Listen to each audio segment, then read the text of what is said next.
I'm going to do a roughing cut with the biggest cutter that I've got, which is a 25mm.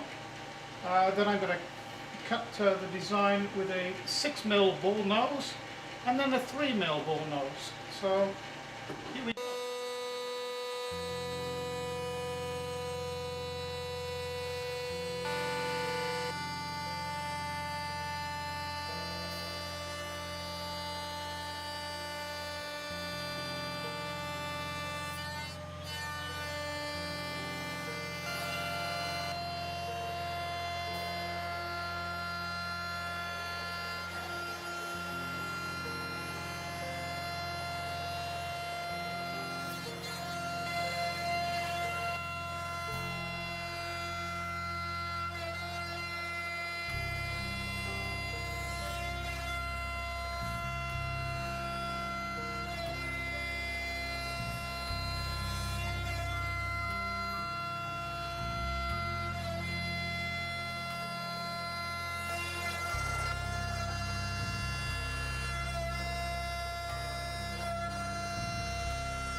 Roughing cut done, and underneath here should resemble, well, a rough outline of a dragon.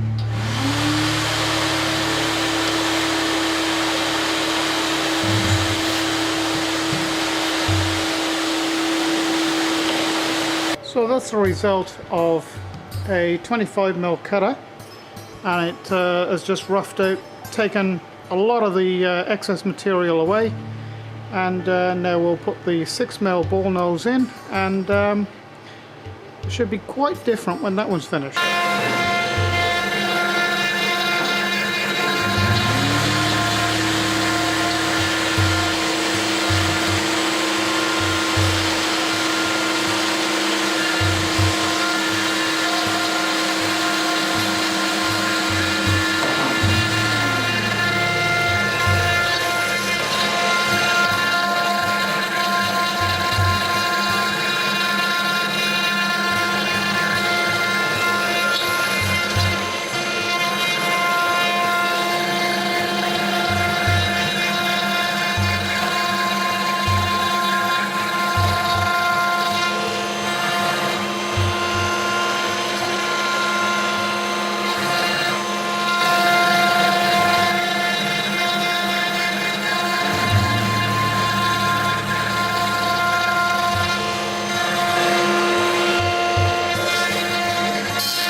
there it is. I've actually decided that the finish on this using the 6mm ball nose is pretty good for MDF, and I don't think I'll even bother finishing the job off with a 3mm ball nose. In actual fact, that took some considerable time. I think I might have had the distance between tool paths set a little bit too fine. It was 0.2 of a millimeter, and this is the time scale that actually took. I started at 15:30 and finished the job last night at 20:30. That's with the 6mm, and it took about 40 minutes to do the rough-in with the big 25mm. So it's a fairly slow process, but this machine is, I suppose, regarded as a high-speed CNC router, and it's probably partly my fault for having the wrong speed, maybe, or the wrong tool path. But the end result is pretty damn good, and in the long run, maybe it's saved time. I don't know, because doing another pass with a 3mm ball nose would probably take just as long again. So a project.